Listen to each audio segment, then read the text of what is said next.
Hello, everyone. Good morning, good afternoon, good evening, wherever you are, and whatever the time that you're watching this. I am so excited to introduce my wonderful colleague, Jeff, today. I'm going to let you pronounce your own surname.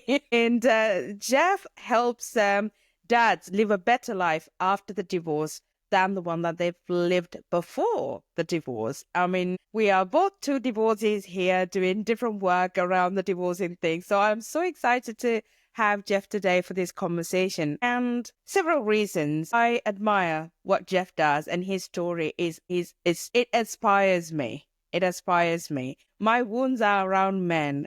So it gives me great privilege to be sitting next to a human being, a man, a male, who is willing to do the work. It helps me heal as a woman. So I just want people to know, and my audience and anybody to know, that there are good men out there, because I predominantly work with women who've been hurt by men. And I don't want the trust and that faith to go away, because we both, in our society, we both need men and women for our society to sustain. We cannot fight against each other. We need to come together to build a strong foundation of the society for the sake of our own children, for the prevalence, for the community, for the love, for the empathy, for the greatest love. We need to come together. We can't do it if we are against each other. So I would like to invite Jeff today to talk about many, many things. Hello, Jeff. Why don't you just tell us what you do and where to find you, and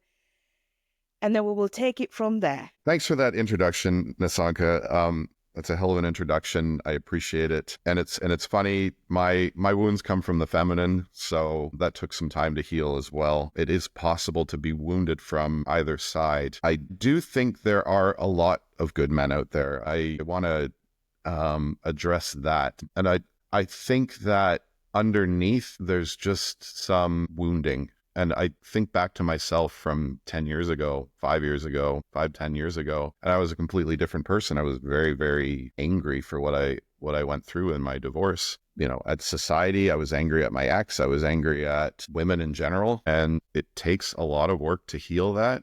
So from what I went through, from my healing, I believe that there are other men in that situation. There are a lot of other men in that situation. And it takes a lot of work, and it's very, very hard, but I do believe that they're all capable of healing and becoming great men. Wonderful. Amazing. Thank you so much for affirming my message, actually. You've covered some of this already, but I want to ask you, if you're willing to, and if you feel comfortable, of course, you don't have to share anything that you don't feel comfortable with, what got you into this work? But I would really like to hear the whole vulnerability, if you feel comfortable. I know we've had this conversation before, so please take it away. Just what got you into this work? Well, that's a huge story, but I don't know that I was ever demonstrated what a healthy relationship looked like. I have parents, but their relationship and the relationship that was modeled for me and the relationship I have with them, it was strictly a power struggle. Someone had to be dominant, and every once in a while there would be squabbles, but someone always ended up on top, and usually that was my mother. And so that was the relationship I was modeled. So that was the relationship I sought out, and that was the relationship I married into. So that was a very, very dark relationship, as like it was depressing to be there. I remember, this might not mean anything to anybody, but there was this one night I went outside, and it was this really cold night. It was like -20. I live in Canada, so it got cold in the winter. And because it was so cold, it was so cold that there was no clouds in the sky. So it was nighttime, and the stars were just lit up. And I saw an airplane way up in the sky. And I was like, I would give anything to be on that airplane. I really love travel, but I just wanted to be anywhere but there. And now, saying that story, I realized that that's not great. That's not, like, I had a wife and a kid, and I wanted to be anywhere but there. That's not eventually. And I put on a lot of weight. I almost hit 300 pounds. I'm a big guy as it is. I'm 6, but 300 pounds was a lot. And then one day I looked at myself in the mirror. I was like, this can't go on. And I discovered keto and started losing weight. And I lost 50 pounds in 6 months. And my my ex, I only realized this afterwards, she decided she was losing control of me. So she later told me she wanted to put me in my place. So she started an affair. And it was the most obvious affair in the world. And it was like so obvious. It was incredibly obvious. Just, there was like her phone would come up and the name would be on there and you could read the preview. It was like the most obvious thing in the world. And eventually I left her.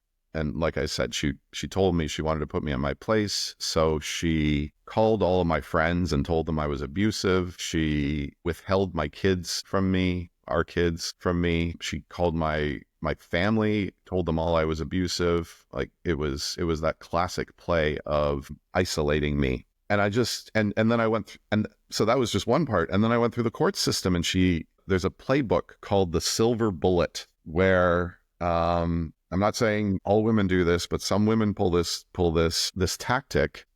And I'm not saying it's a majority or anything like that, but there is a playbook where some evil lawyers play this tactic of claiming abuse when there isn't any. And then the court system, certainly in Canada, just goes, oh, there's abuse. We believe that. You have everything. And it's for money. And it just, going through this process just felt like it was insane. Like nobody wanted to actually dig any deeper. And they just went, and then I lost access to my kids for a while and pay full child support because of that. They went, we're taking your kids away. By the way, you have to pay full child support. So I fought and fought and fought and fought. And eventually I got, I spent well over $100,000 on it. But the whole time I'm just thinking, this is not reality. This is not based in reality. It's a lie based on a lie based on a lie. So, and I know there's a lot of other guys who have that same story. So I wanted to that lie as much as possible. Eventually I learned it, and this took a lot of time to stop giving my ex any attention. Like she would text me about something. It would be something benign, but I would throw my phone, not against the wall, but on the couch, at the couch. I remember doing that so I wouldn't break it, but just the act of throwing it took some of the heat off. But I'm still giving her my energy. I was still giving her, space in my brain, and I would sit there and ruminate on how much I hated her, how much I hated the system, how angry I was at the whole thing. But yeah, I learned eventually to stop giving her so much of my energy and space in my brain and stop ruminating on it.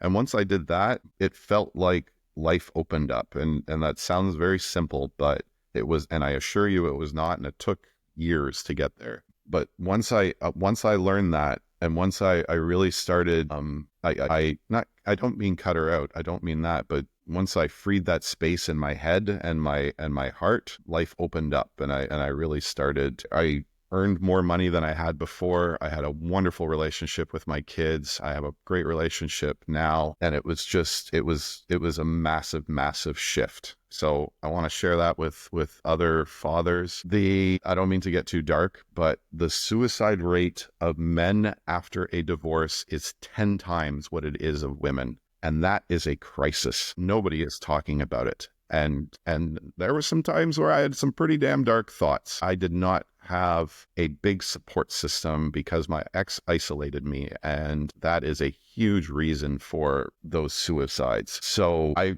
went through one of my mentors calls it the Navy SEAL boot camp. So I went through that. Whatever you're going through, if you're listening to this, if you're a father going through a divorce and you're in that low part, I've been through it. It's damn hard, but you can get through it. Thank you so much. Thank you so much for sharing that. I just wanted to pick on a few things that you shared in this story. And first of all, just gratitude to you, and amazing for being able to see the patterns, get out and get yourself into a state where you feel peaceful and this love, and having your heart open. The experience we experience when we go through healing is that you can actually literally feel your heart opening up. It's just cracking it open. And you've been through that process and you want to share that with other people. Anybody who is listening, I want to highlight the patterns of abuse. And this is patterns of abuse. Abuse is It happens to women and it happens to men as well. We don't talk enough about abuse that is happening to men. Men don't often come forward with the domestic abuse because they're scared and the society expects them to be the brave guy, the provider, the stronger person. So men have a social barrier to come forward and talk about abuse, but it happens to men too. And you've highlighted a few abusive patterns that takes place individually, but also at the meso level, the level that is there designed to protect us, but it's almost become like this cultic cohesive system to actually continue the abuse, and happens to anybody, UK, everywhere, that anybody I speak to, the core system abuse is something that is prevalent across the world from what I have observed. You know, you've been in a relationship where you've experienced belittling, insulting, cheating, making you feel like you are nothing and you're worthless, and gaslighting and lies. So you've been in a very emotionally abusive relationship, and then financial abuse through the court system, using the court system, and what we have to protect ourselves, that's been exploited to then abuse you in the court system. And you're absolutely right about court system being exploited by people to then further, like abuse people. And it happens to women too. And when you're going through that, what got you out of bed in the morning? Because I know that anybody who is going through this can relate to this. It's detrimental, the damage that is caused to us, our well-being, our children, because children are part of this. They're traumatized in all of this. The worry for us as healthy parents to protect them is like, how do we protect our children? What do we do in these situations? How do I get out in the morning, get out of bed in the morning? I've asked like 3 questions from you now. So let's start with what motivated you to get out of bed? Some mornings I didn't sleep. I would maybe sleep an hour or two, and that was the worst of it. And I wanted to add one more thing. There's also reactionary abuse when they poke at you, poke, and then you snap back. In sports, I'm not a huge sports guy. They always get the retaliation. They never get the initial penalty. Yeah. So you've got to learn. It's damn hard to get there, to not react. But reactionary abuse is a very big thing, and I think I went through that as well. What got me out of bed in the morning, it was my kids. That's what inspired this. Like, I wanted to be a strong father figure to them. And I knew how I was raised was not that, or I didn't have that. And I didn't want to demonstrate a shitty relationship to them. So that's why I left. And I didn't want to be a bitter old man still bitching about his marriage, his divorce, 30 years later. So I started figuring out what worked. And yes, there were mornings that I didn't get out of bed, but I had a new partner, and we had just moved into a house, and she wanted a dog. And I was like, I don't want a dog. I'm not a dog person. But that damn dog needed to be walked every day. So on the days I didn't have my kids, or when they were taken away from me, that was the thing that got me out of bed. This dog was so excited. She needed to go outside and go pee, and she needed to go for a walk every day. And it sounds so simple. And from that, I just had some sanity in the morning of just going for a walk. And so if it was -20, I just feel that cold air on my face. It was hot, just go and sit in the sun and just roast. I have 3 rituals that I suggest to anybody going through that. And they sound so simple, but when you're going through hard times, it's the simple stuff that makes the changes. Number 1, go spend time in nature. It has a grounding effect. Get the sun, feel the air on you, have that grounding effect as you stand on the ground, just breathe in the air. Sounds very simple. These are very simple things. Number 2, movement. Go for a walk, go to the gym, just some kind of movement. So I used to go to the gym. I used to lift weights when I was angry. Now I do boxing, and that feels really good to beat the shit out of a heavy bag. It's just movement. Just go move. So number 1, time in nature. Number 2, movement. Number 3 is some sort of presence practice. This is what I was missing back in the day. I did the other 2. I moved and I spent time in nature, but I was missing presence practice. Presence practice could be meditation, just anything that gets you into the present moment. Sometimes just chopping vegetables and prepping a meal gets you, you put some music on, you chop vegetables, prep a meal. That is my meditation some days. Boxing is a meditation because you cannot be worried about what you're going to do tomorrow or what you did last week if somebody's trying to punch you in the face. So that works for me too. Meditation, breath work. I've just added breath work, like a 10-minute breath work in the morning, just something that gets you into the here and now. And then microdose that into the rest of your day. When you start to get stressed out, bring it back to right now, that feeling, even if it's 5 seconds, even if you're standing in line at the grocery store, just come back to here and now, breathe, focus on your breath, get into the present. So yeah, I didn't have all those rituals. And don't miss twice. Those 3 rituals every day, don't miss twice.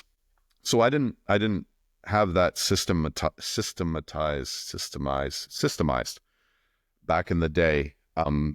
I just kind of stumbled into them. And it's funny, as I speak to other people who have been through difficult things, it's funny how many times those same rituals pop up for them, but they didn't have them, but they kind of discovered them on their own. So that's what I'll share here, is to add those to your routine. But my why was absolutely my kids. They were, I don't know, if you have a heart and you're a parent, it's impossible not to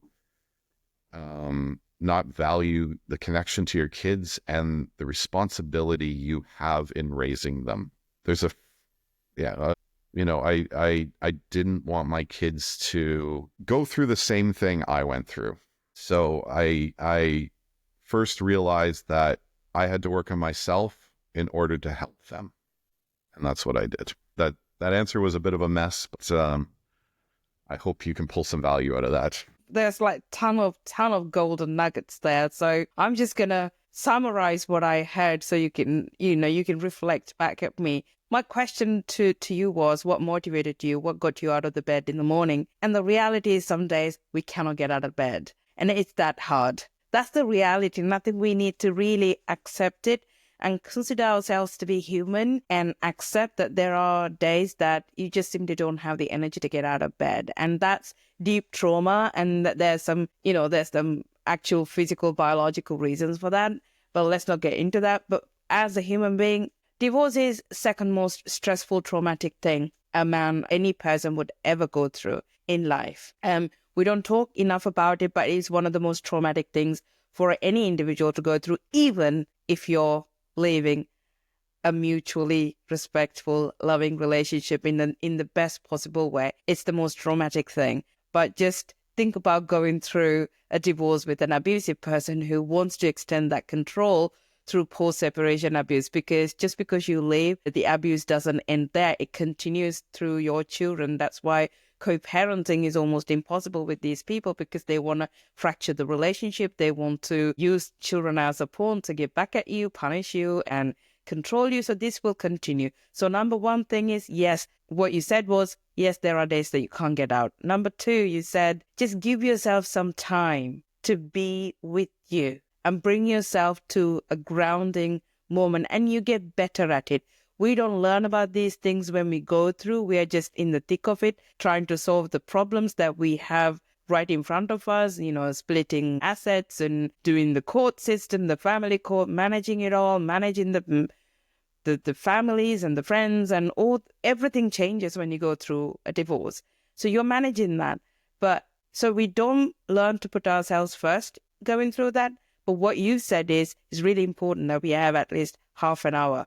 Be in nature, do something active. So bring yourself back to the present. And we're not going to be very good at it straight away. We're not gonna be expert. And being present doesn't mean that you're trying to be toxic, introduce toxic positivity into your life. It's like, everything is fine. I'm fine. You're like, what's divorce? That's not what we're talking about. Acknowledge the feelings and bring yourself back to the present, and do something that's gonna get you involved, like physically, and burn the energy so you're in the present and in the moment. That's what I thought you said. So I caught it all up, haven't I? I think so.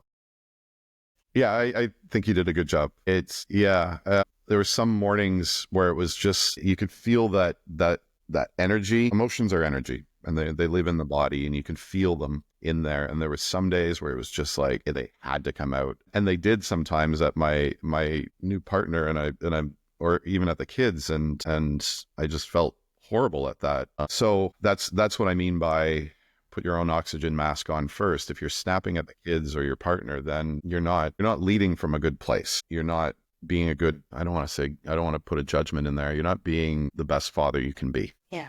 We are best parents when we can be in the moment, being in tune. And it's okay that they see us as human beings who mess up, as long as we go back, rectify that relationship, and take accountability for our behavior. We're not talking about perfect parents. We're talking about present parents. Yeah. And I would add to that, the thing when I really started healing, I think the thing that worked the best for me was being a genuine parent and being a genuine partner, figuring out how to connect to what that meant for me. Explaining that some days I feel like shit, and some days I can't get out of bed because I feel terrible, and some days I'm stressed out, but explaining that in a level that they understand. And then one thing I was really successful at was, as a parent, was putting my kids in a difficult position, putting them in a place where they challenge themselves. And then from there, they could relate to me going through a divorce. Not that I was telling them, this is what I'm going through now, but just your challenging things are hard, and that's okay.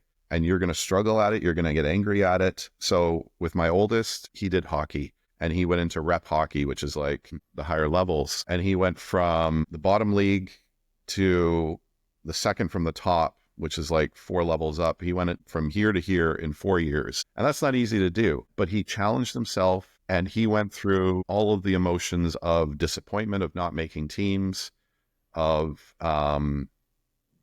being sad that he lost playoffs. He lost a sudden death playoff. It was like an 8-game series, and he was the goalie in net at the end of it, and in overtime, experiencing that and the highs of winning. He won this game that they shouldn't have won because of his performance, but also the lows of losing in overtime. And then that helps you develop a language where you can talk about doing difficult things. And I think that's so valuable. And that helped connect us. We're connected on this deep level that we can understand because of that, I think. Now I have him he's 18 now, and I have him learning about the stock market. And I don't know if you're following the stock market right now, but it just took a dump. And it's down about, yeah, pretty bad right now. And he's down probably, I don't know, he's just getting into it. So he's probably down about $500. And we talked about it, and he said, you know what? Yes, I'm down, but I've learned all kinds of stuff because of it. And, he had that gratitude of going through it. So he's doing a hard thing. He's watching his money go down, but he's still like, I'm learning. Look at what I'm learning. So he's not in perfect control of his emotions. He's a competitive kid and likes to win, but that will set him up for the next time. Absolutely. And it's wonderful to be able to have that language that you can communicate. You've brought up a really, really good point. Well, actually, several good points. So I'm just going to reflect it back to you. One is teach children to go through difficult situations, challenges, and use those moments to connect and teach children about life. That's number one. Difficult things, hardships. Life is all about hardships. And number two is you learn from failures and not to be scared of failures. And it's really important that we teach our children to face failures and just take it as one of the things that happens in life, and one of the inevitable things of life is failure. We tend to fail. Don't know how many launches I've done and then I've not been successful. I was like, oh shit, it's not worked. And it's about, launch it again, learn from it. And then so you've touched on 2 incredible things that you need to do with your children. Because one of the things, and I think I noticed I've been in teaching for over 20 years before I got nearly 20 years before I got into coaching. So I've been working with parents for like 25 years of my life now, okay? So one thing I have noticed in all of this time is that parents are very eager to protect children, and we have a natural instinct to protect our children. And sometimes it can be detrimental to the growth of the children. We need to protect our children from harm and harmful things in their life. Of course, we need to guide, but it shouldn't be, well, I use the word should here, but I am going to use that. It shouldn't be to the point where we are stopping our children from growth and growing, from disappointment and failure.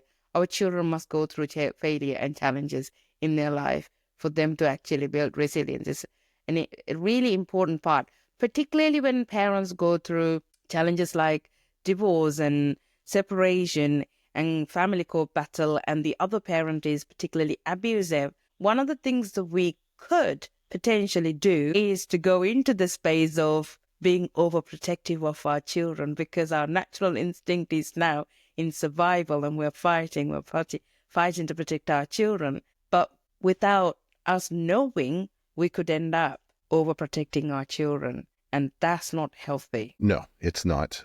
I just happen to have a prop here that will help demonstrate that. Go on then. And this is the basis of how I live now, and hopefully this can provide value to anybody listening to this. So this is what one of my teachers taught me as I was learning the craft of coaching. Yin and yang, challenge, support. They come in equal amounts, no matter what it is. If you seek support, you're going to attract challenge. If you seek challenge, you're going to attract support. Now with kids, I think you need to, what I believe, and I raise boys, so maybe this is my bias here. You need to scare them a bit. Just put them just a little bit. And I don't mean nothing they can handle. You've got to be in tune with what they can handle, but you scare them a little bit. So my oldest did hockey, and it's scary putting yourself out there and trying out. When he was 12 years old, he tried out for the AAA team, which is the highest team. And he's a goalie. And I think at 12 years old, he was like 4'8". He hadn't hit that growth spurt yet. There was a goalie who was 6 foot at 12 years old. So, and I have a picture of them side by side, these two goalies. And yeah, he didn't make the AAA team because the 6 foot kid got it. But at least he put himself out there, and he knew it wasn't him. Like he hadn't hit the growth spurt yet. So, but that was putting himself just out of range of his comfort zone. He made the AA team, but he didn't make the AAA team. With my youngest, I put him into, I'm blanking on the term now, improv, because he's more arty kid. It's funny how that happens. You get a sporty kid and an arty kid. It seems like you get them as a package. And it is, I don't want to do improv. That scares the shit out of me. But he was very natural at it. It was out of his comfort zone at first. This was during COVID, so they had to mask up, and it's hard to demonstrate. It's hard to communicate when you have a mask on and you're doing improv. But he put himself out there, and he was outside of his comfort zone. So I really suggest figuring out what your kids' comfort zones are and just putting them slightly outside of it so that they're constantly pushing themselves. And we would have every year at the beginning of school, I would say, what's your goal for this year? Doesn't matter what it is. And it would be something like, I want to earn $1,000 or have $1,000 in the bank, or I want to buy a new phone. I want to make the AAA team, AA team, whatever it is. But they would set that goal, and just about every single year they achieved it. So maybe their goals weren't big enough, and I should have pushed them to have bigger ones. But learning that idea of challenge and support. If I challenge myself, I'm going to receive support. And now that's what they're doing. My oldest is in university for nuclear science, and I just don't understand nuclear engineering. I'm like, I don't understand that. And my youngest taught him a bit of programming, like this much programming, and he went and figured out the rest on his own to make a game. Not a super complex game, but he made a game, and now he's teaching himself to draw. Like they're challenging themselves, and it's wonderful to see. Yeah. Wonderful. I really like what you said about, asking for challenge and you get the support, you attract support. And I definitely have noticed that in my life as well. Even when I was I grew up in a very small town in Sri Lanka, in the early 80s, and coming to England, speaking English and going to university in England is like, honestly, it's far-fetched in that town. It's far-fetched. It's just a small. Yeah, exactly. That's like not even like a 1%. It's like 0.0000001. given our economic status, like I'm just not, not very, very wealthy family, and only my mom worked in the family, so we're very close to poverty, like the bread line, basically. That's how I grew up.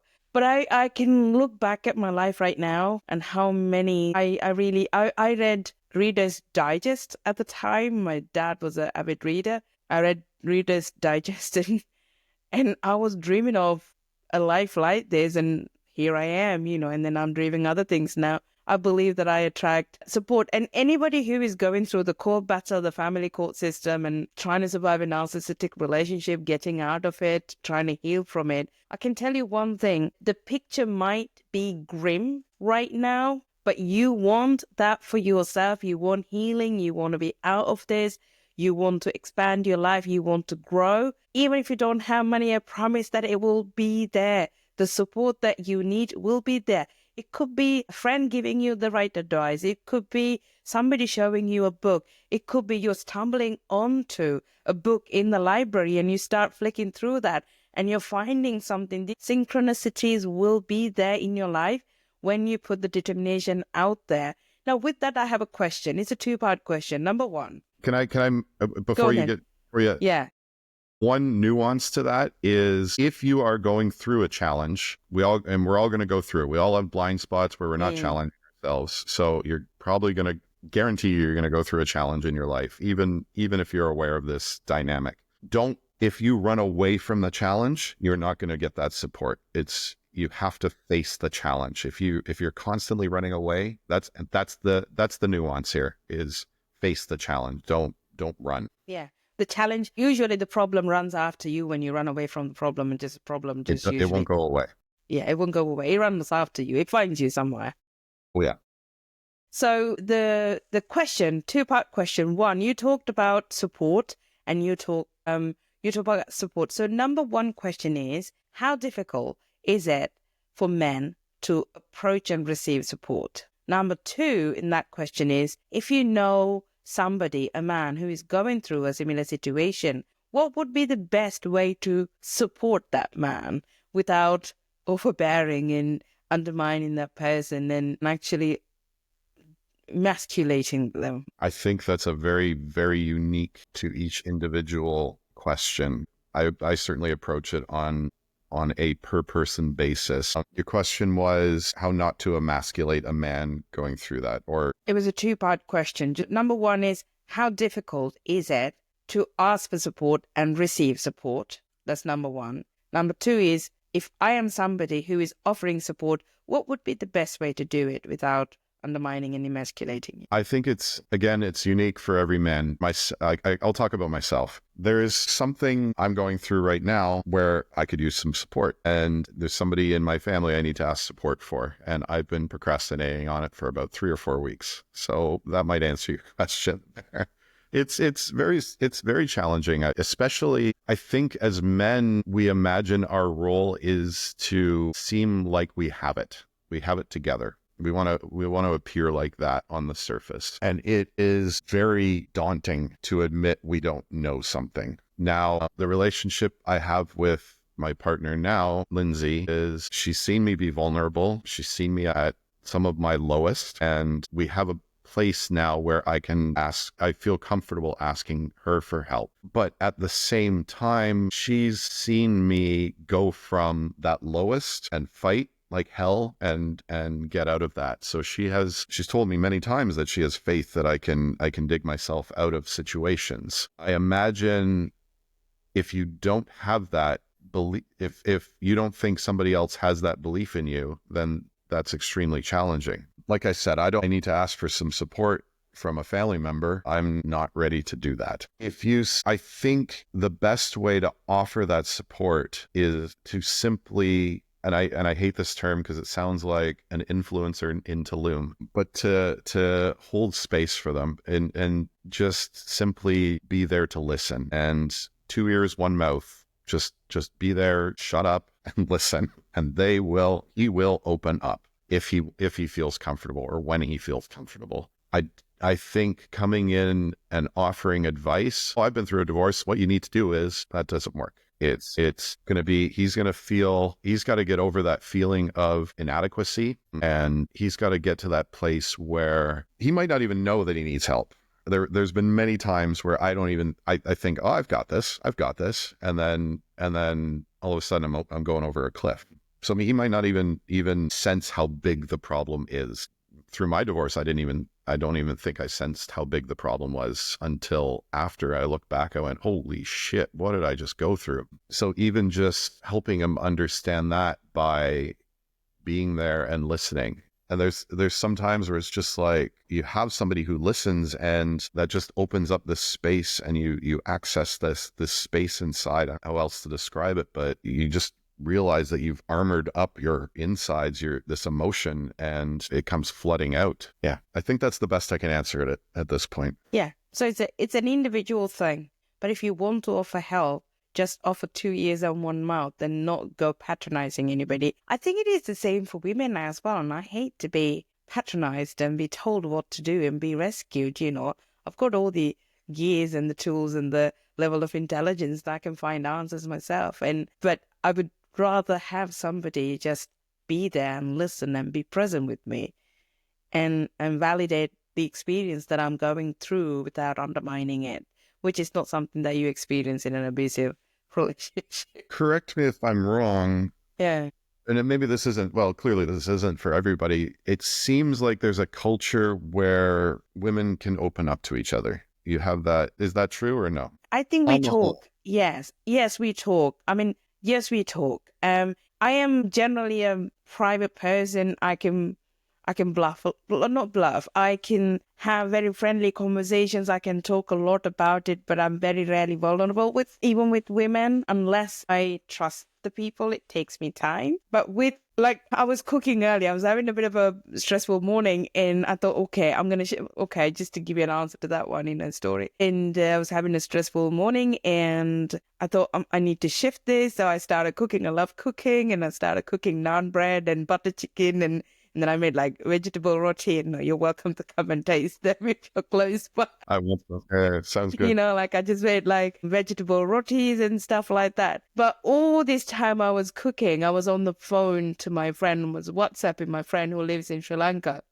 2 hours of me cooking, and she was on the phone. We were talking. I was very vulnerable with her, and what I was experiencing. We had a good chat, and we were singing. She can sing, I can sing. We both sang. We talked, we laughed, and we got very vulnerable. And I feel like the stress that I was experiencing is just dissipated, is gone. I'm here, I'm more fully present, and without worrying about it. And I think we tend to have, growing up in Sri Lanka, I remember we don't talk about mental health issues at all. Growing up in the 80s in a small remote town, mental health was not a topic at all we ever discussed. No social services, anything. But I remember, so there's my grandmother. My mom had about 7 sisters. I had about 6 sisters and 1 brother.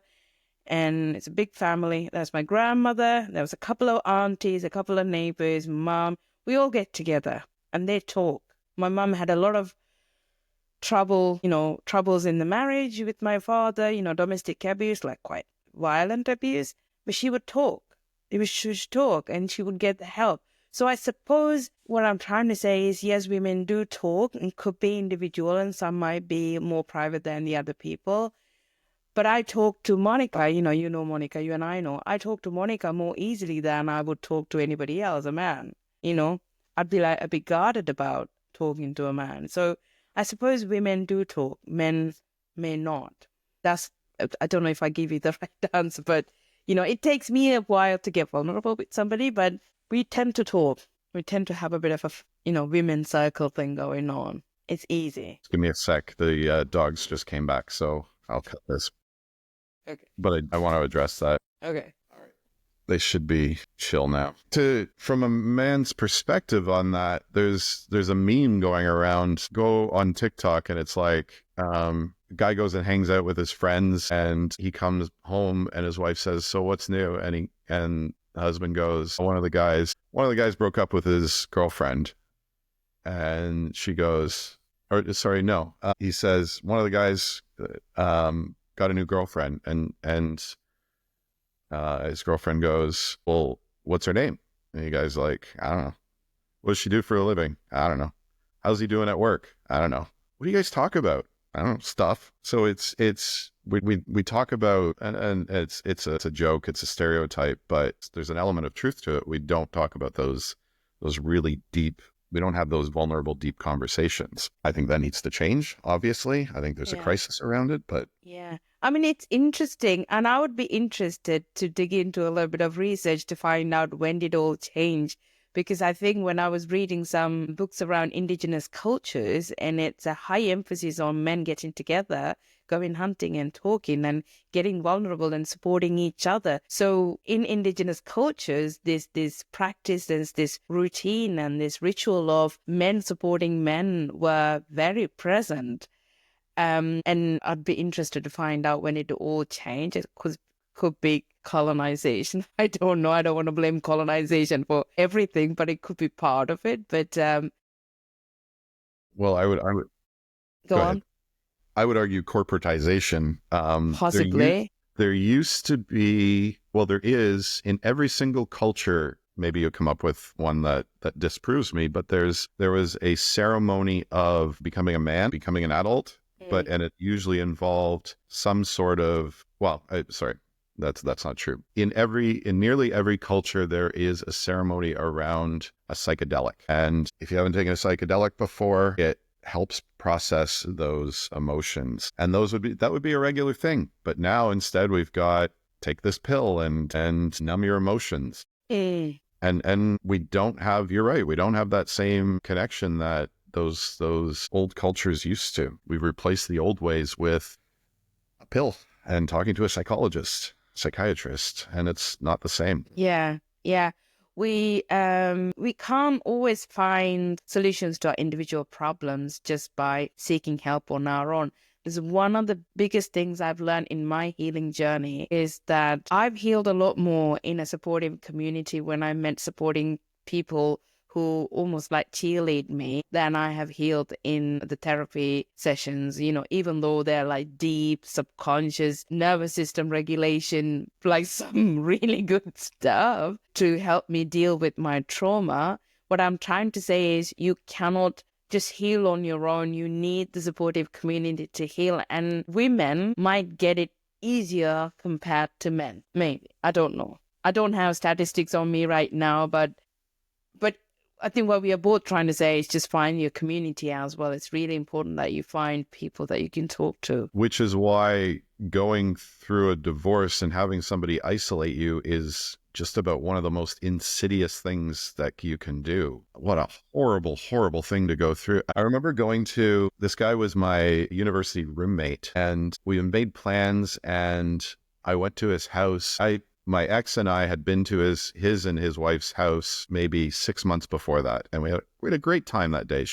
His wife was very warm to me and very kind and very inviting. And I went over after we split up, and I didn't realize what had happened, that my ex had called his wife to tell him to slander me. And that house was the coldest house I have ever been in. And I don't mean like the temperature. That was my university roommate. I had been friends with him for 10 years at that point, longer than I had been with more than that, probably 15 years, longer than I had been with my ex. And that was the end of our friendship. That was the last time I saw him. Yeah. Yeah. I can imagine. I mean, the thing is with abusive people is when they can't control you, when they can no longer control you directly, they've got two options. If you share children, one option. Second is controlling the narrative, which means isolating you from the supportive community by controlling the narrative, by lying. I mean, it's happened to me too. I was quite happy to let go of everybody. It's like,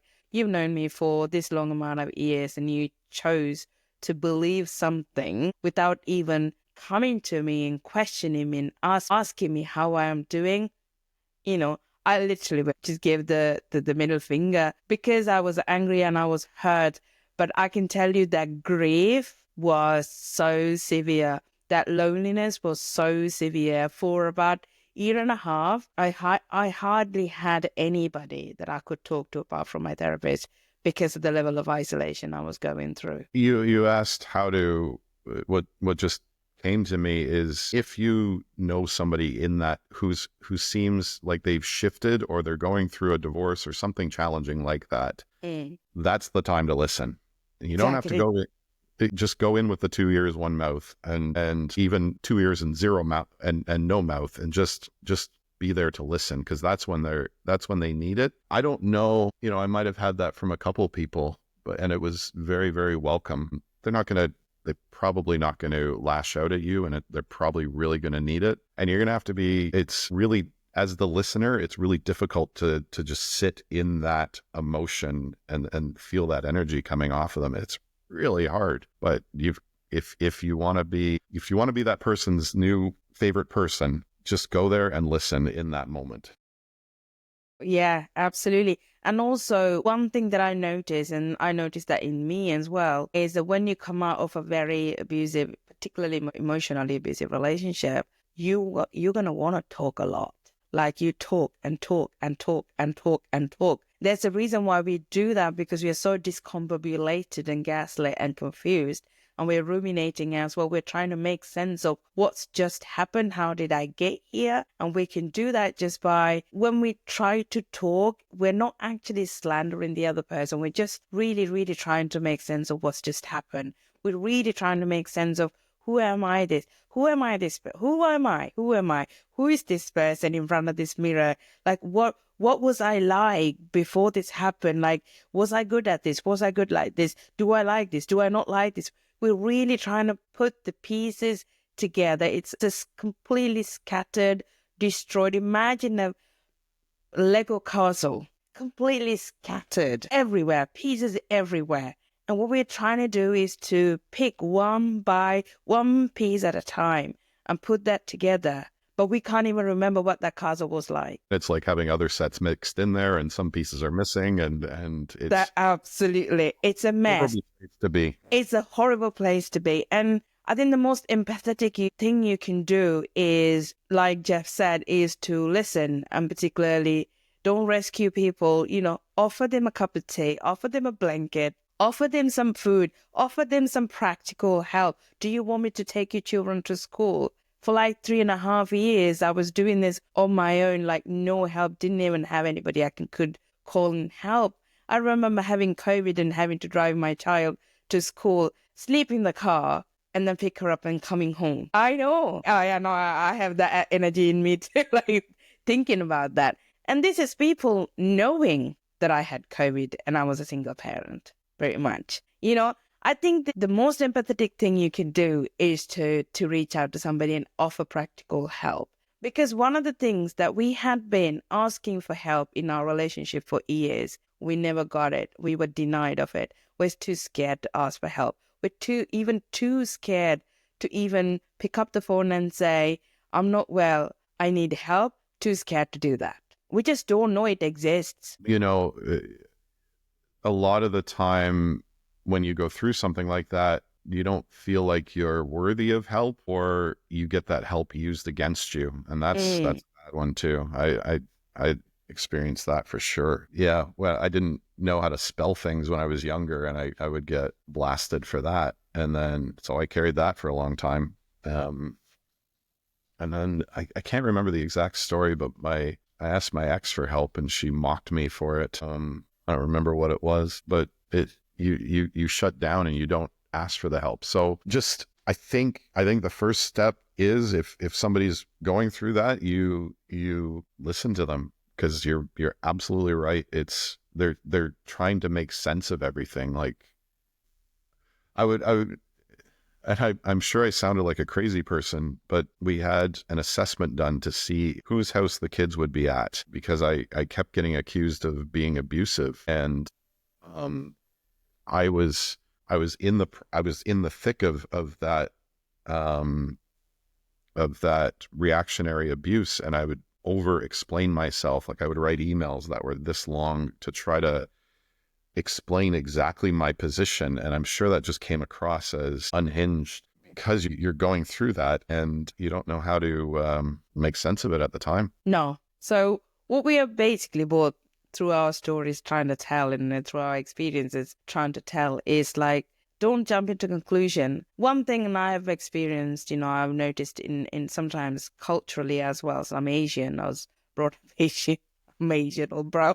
No mix up there. Or maybe, I don't know, my dad's actually older brother and two sisters are white. Blue eyes, white skin, blonde hair. So I don't know what's happening there, but need to get a DNA test or something like that. So I might have something there. I don't know. What I'm trying to say is, like, culturally as well, there is let's blame the woman. Let's question the woman. Or narrow it down to, but nobody's cheated on one another. So how can this not work? So I think some of these questions, some of these situations can be so complex. So try not to jump into conclusion and try not to judge people. And if you can't help, stay out of it. That's okay. Some people are genuinely uncomfortable and they don't know whose side to pick. And I have no anger towards them. I'm not holding any grudge against them. But if somebody is telling you a wrong story, at least question. I'm only hearing one side of this. Where's the other side of this? Question that, With that whole thing, Chef, I think this is a wonderful conversation. I can carry on talking to you all day long. Let's wrap it up. We've got a meeting in like 10 minutes. And I love listening to you talk. There's the relatability as well. And I can hear, men can go through that too. So it's almost identical journeys, identical experiences. Level of vulnerability is almost identical. It's just that you're in a man's body, I'm in a woman's body, and we're experiencing it in a different way, different countries, different environments, but very similar, which makes both of us human and which makes any of you who are listening to this human, regardless of gender. So it's important to reach out and get the help that you need, be in supportive environments. And if the help comes with more troubles, more judgment, more gaslighting, just walk away from that help, because that's not really help. Because some people can really latch onto your problems because of their own codependency issues. So watch out for that. What can our listeners take away from this conversation? Very rich, I would say. It's a rich conversation. We both got a bit vulnerable there. So what can our listeners take away from this today? It wouldn't be I think the idea of challenge and support. Face it, first of all, but know, and I'm not trying to get into that. I'm not being toxically positive, but know that with a challenge, there's going to be support. That support is going to come in some form. Even if it doesn't come from the outside, you will become a different person as a result of the challenge you go through. I would not be who I am today. I get people who I am so centered most of the time. Sometimes I'm human. Shit happens. You get lost. But most of the time, there's this centeredness in myself, and that's easy to attach to and feel like the strength. And that's the strength I have in myself. I wouldn't have that had I not gone through one of the most difficult things I've ever gone through. And I've gone through challenges since then, and I can go back to that inner strength. So listen to what your divorce is telling you. That's the advice I have here. Is it's going to have a unique story for every single person. Learn to tune into it and find out what it's saying something, because I 100% guarantee you, it's whispering something to you, and learn to listen to that. That is so, so, so wonderful message to take away. Where can people find you, and how do you offer people, and where can people? So I offer one-on-one coaching. I usually work with men who have been through the divorce. So I don't walk through the divorce with you. It's usually after it's done, and I help you rebuild. You can work one-on-one with me, and I'm starting a group coaching offering in a couple weeks. divorce-daddy.com, or on Instagram, rebuild with divorce daddy. All my links are on my site though. Thank you so much. And I'll share all this information in the comment section anyway. And thank you very much for all your time today. This is the second time I'm recording this. I deleted the first one. And Jeff's been very kind, generous with his time. So I appreciate. My name is Nasanka. I help parents who co-parent with narcissistic partners or ex-partners. And, one thing I will add to what Jeff said, tune into what your divorce is telling you. What I tuned into is, I always question, would I have taken being a parent granted if I hadn't been through this experience? And part of me is telling me, yes, I probably would have taken parenthood for granted if I hadn't. What I have learned in this situation is to love so deeply, love so deeply. My daughter asked me a question recently. It's like, Mummy, do you ever worry about losing me? My gut from my every single cell of my body said, absolutely not, because I'll comb this world to find you and be with you and to help you and be there for you. It's just that something happened, shifted in me, that I never take that opportunity, this parenthood for granted ever again. 100% agree. I had that moment too. It was like, you're taking this away from me? No. Exactly. All right. Thank you, everybody. And you can find me on coachingwithnisanka.com. And I hope to bring you another interview just like this. Take care.